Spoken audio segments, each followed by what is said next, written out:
Hello, welcome back to Around the World with Dane Waters. I'm your host, Thank Dane you. Waters, and Thank you. I am joined with Simon Tsipis here. Simon is where are you, Simon? Are you in the Middle East, or where are you actually? I'm in Israel, yes.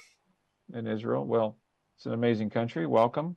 So, Simon, um, okay, let's get started. What is going on? To help us understand the new Gaza plan and what's going on, please. The plan is to conquer and basically to annexate the Gaza Strip. And I think, in my opinion, eventually making it Israeli territory. But it will be done by step, slowly. It will be process which will take approximately between 4 and 6 years. First, there is a military operation to clean up the Gaza Strip from the Hamas militants. Uh, there are a lot of mines there that also must be cleaned. All this territory will be. It is already partly demolished during this conflict for more than 1.5 years. I think it will be completely demolished and rebuilt. And as we heard from Donald Trump, he is planning to make it a Middle East review. Now, eventually, he will give it to Israel. So Israel will have this as their own sovereign territory. But first, the plan is which was actually voted yesterday in Israeli parliament, is to occupy absolutely total occupation of the Gaza Strip, which will begin in few days now, and eventually in few years from now, if nothing happens, if nothing drastically happens within the internal politics and state of Israel, this territory probably will be annexed and become a territory of the state of Israel. Well, as we all know, that's a huge change globally. Well, let me ask this question. Based on what they said, I mean, one of the justifications for the Netanyahu administration is that this would force the final release of the rest of the hostages. So even if the rest of the hostages, which many people say there's only like 24 still alive, but regardless of the number, even if the rest of the hostages are released, would Israel change their mind, or would they still occupy Gaza? No, this was exactly this argument for few weeks now. Serious conflict, internal struggle between the left and the right. The left is demanding to stop the operation, to release all the hostages, and to come to a deal with Hamas. And all was the main conflict was about the terms and conditions of this peace agreement. Hamas is demanding to stop completely the operation for 5 years.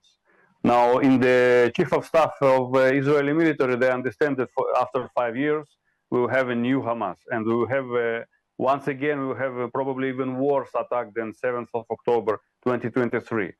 So now the right side, the radical right, they are pushing not to go to any agreement with Hamas, continue with the operation even if we have to pay the price of not returning the 27 or 28 hostages, probably of whom some of them are already not alive.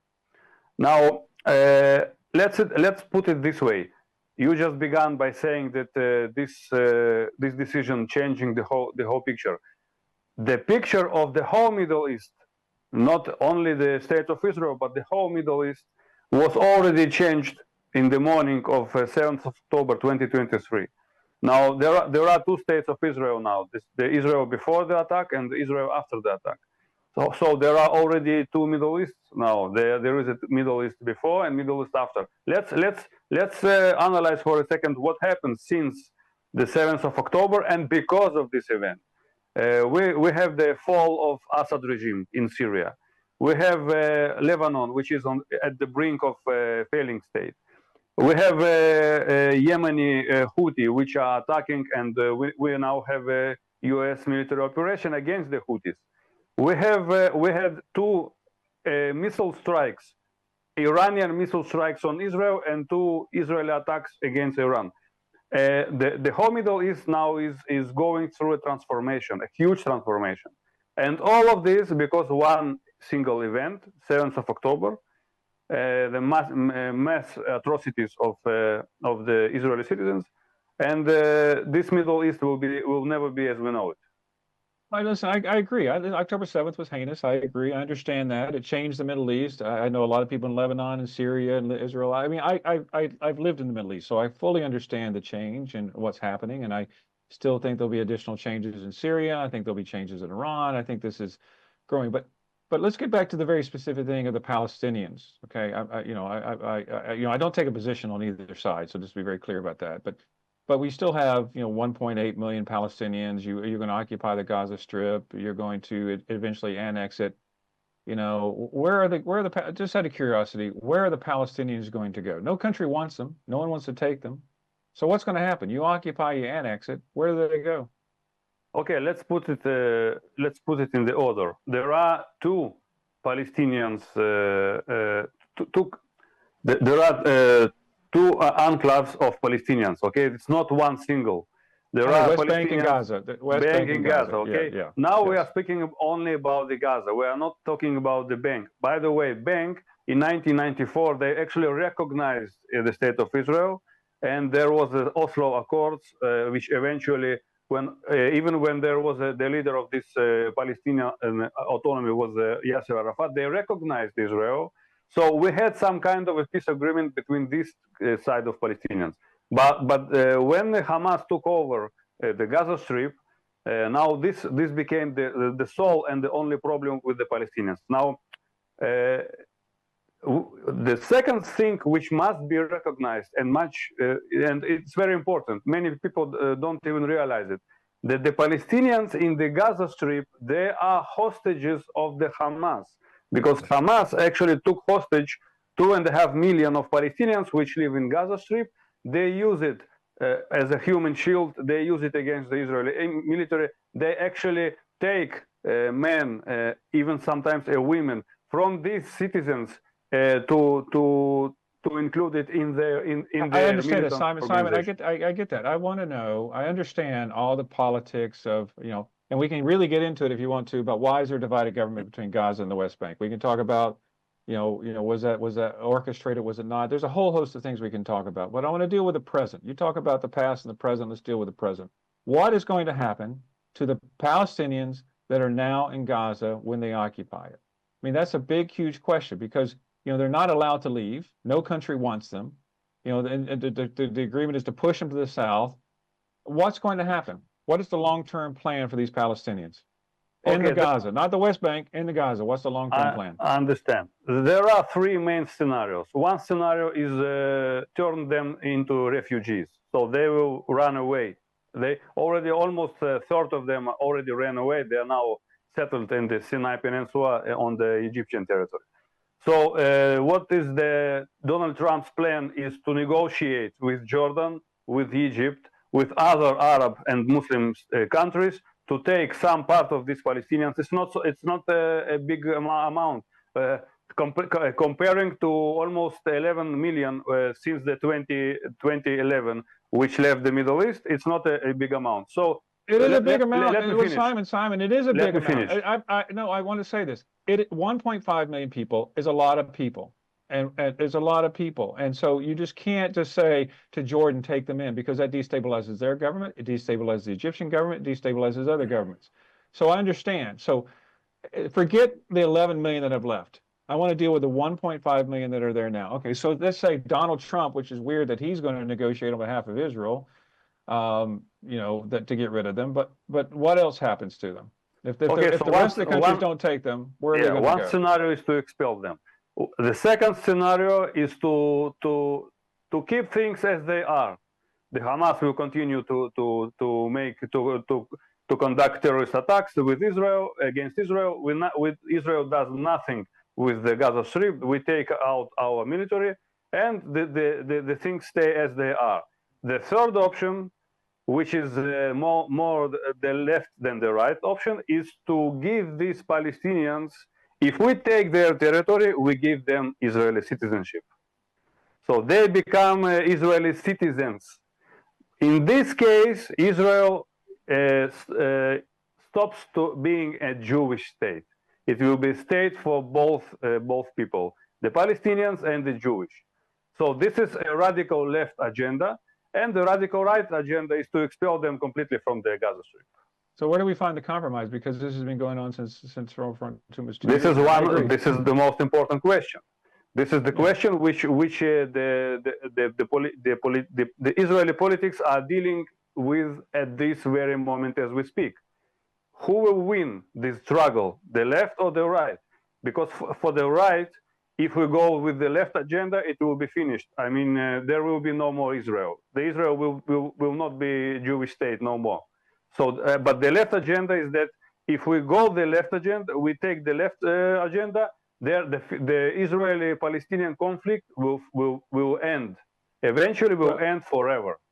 Well, listen, I don't think they're going to get citizenship, because if you give the Palestinians in Gaza citizenship, then the people in the West Bank are going to want citizenship. So I just don't ever see that happening from a very practical standpoint. And I agree. It's just, but this is where, so let me ask you this question. Do you believe that the potential two-state solution is dead? That's never going to happen. No, I believe it can happen, but the only problem is how can you make a two-state solution without a territory for the second state, the Palestinian state? There is no territory. Well, you got the West Bank. You got the West Bank. The West Bank is so small that it barely holds now 1.5 million. If we add to this the 2.5 million from Gaza Strip, and if we add to this Palestinian refugees, according to the law of return, which will want to return from the whole world to their newly established Palestinian state, there will be no place to hold 8 or 9 million Palestinians. That will be a problem. It is, and I fully. I worked with Ehud Barak when he was Prime Minister of Israel. Okay, I did. I've worked in the region. I worked on the peace process there for 20-something years, 30 years now. It's a situation that I'm very well aware of. And there is one more option to make it not a two-state solution, but one state for two people solution, for two nations. Now, again, we are coming back to this scenario that the Israel will continue being a big, strong country for two people, but it won't be Jewish state. Yeah, and I can't imagine that the current government or any successive governments are going to agree to that. And I just don't see that ever happening either. As long as this government in power, everything can happen.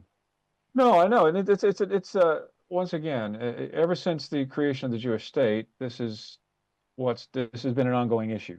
Was it for 80 years now? Absolutely, over 80 years. 77 years. 77 years. I mean, I'm from Alabama. I can't do the math, so you have to help me with the math. Yeah, yesterday we had this Independence Day. It's 77 years, State of Israel. So but let me ask you this: would you consider? These are some tough questions. I only got a couple of minutes here. Do you believe that do you believe that every Palestinian in Gaza is Hamas? Or do you believe that Hamas and the Palestinians who live in the Gaza are separate and different? I don't think that all the citizens of Gaza Strip are absolutely and indefinitely Hamas fighters. As I said, most of the citizens are the hostages of the Hamas. Hamas uses its own citizens to fight Israel. And it is already been recognized by the chief of staff and by the Israeli government that there are citizens which we have to separate from the Hamas in order to eliminate the Hamas. This is the main problem for the Israeli military. Do you believe that people who stand up and fight for Palestinians in Gaza are anti-Semitic? Most of them, yes, because they fight, because they hate Israel, they hate Jews, they hate the Jewish state.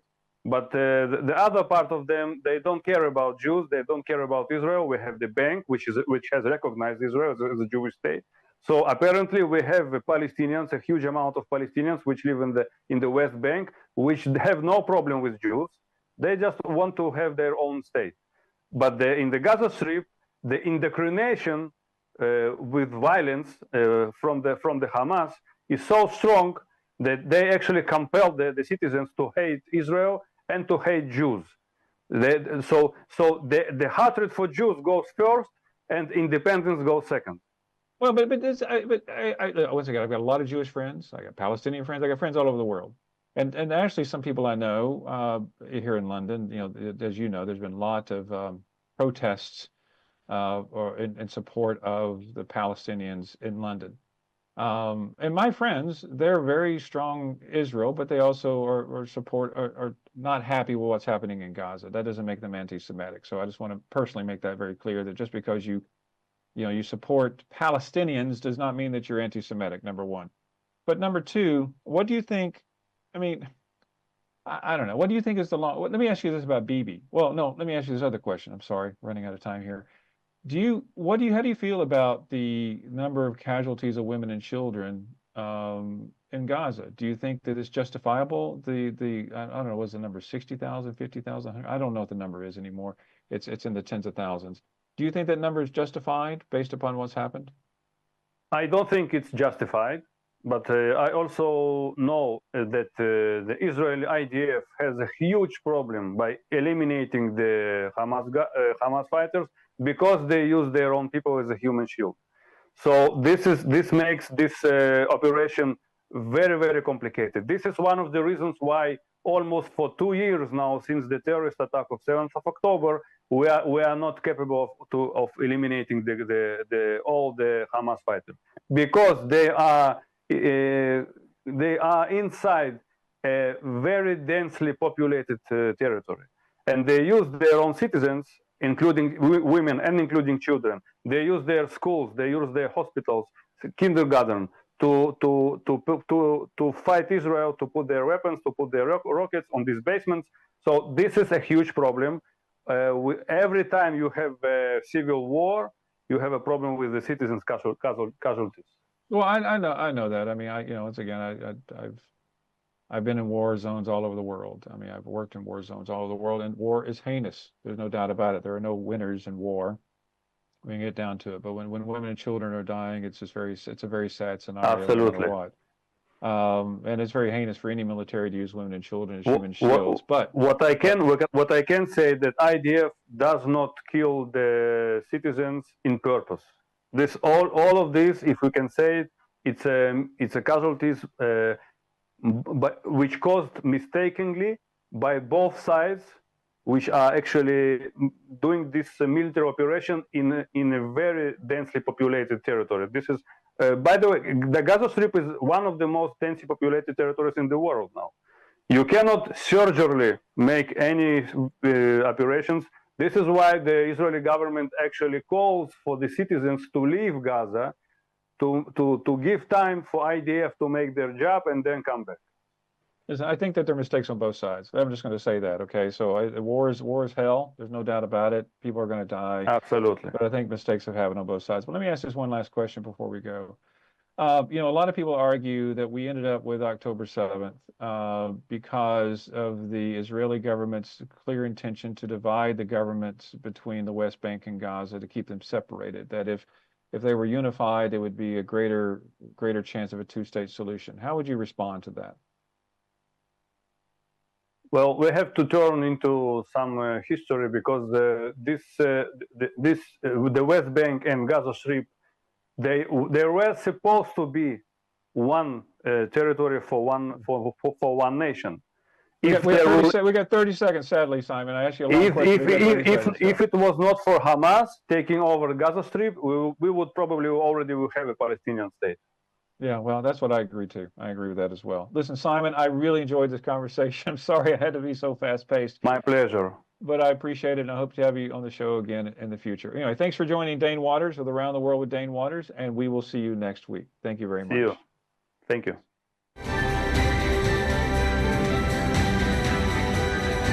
What we've always maintained is that the Nevertron. I'll bring it down to the public.